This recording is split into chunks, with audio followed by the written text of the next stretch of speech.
Today we can discuss about the connectors although and even though.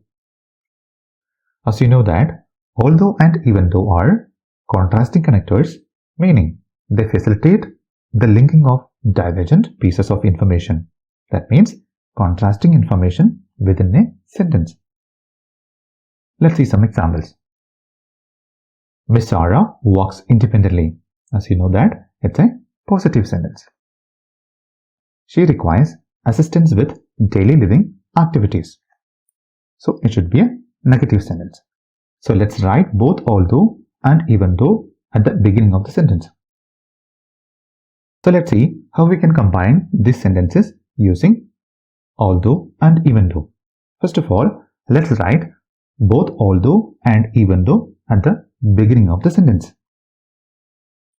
So how we can write it? Although Miss Sarah works independently, she requires assistance with daily living activities. Second one. Now we can use even though. So here we can write the sentence as even though Miss Sarah works independently, she requires assistance with daily living activities.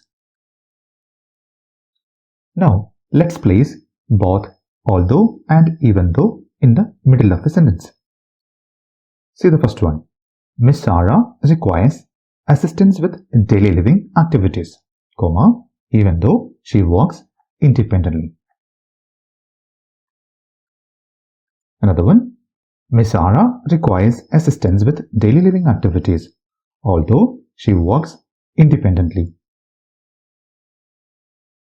Now let's see another example. Here we can see two sentences. First one is Mr. John's wound has infection.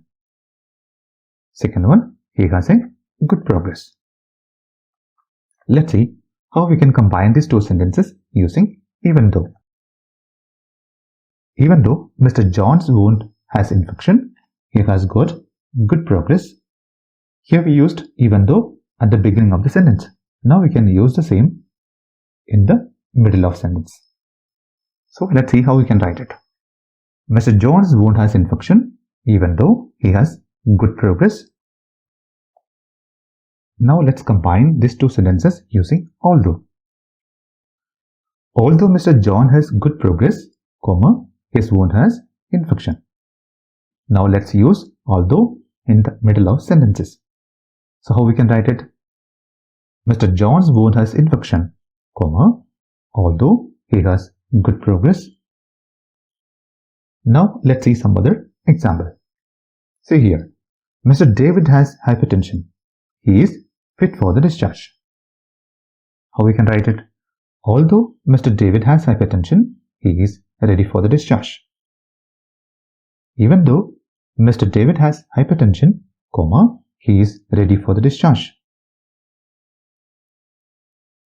Although Mr. David has hypertension, he is ready for the discharge. Even though Mr. David has hypertension, he is ready for the discharge. Another one. Mr. David is ready for discharge, even though he has hypertension. So here we need to understand that there is no specific rule which says that although and even though should be followed by a positive sentence. So we can use both connectors in order to get the complete sense. Now let's see some rules here. Do not use a comma after although or even though. Let's see how is it. Although, Mr. John ambulates independently, he needs assistance or supervision. So here we used comma after although. So it is wrong. So we do not use comma after although or even though. So how should we write it?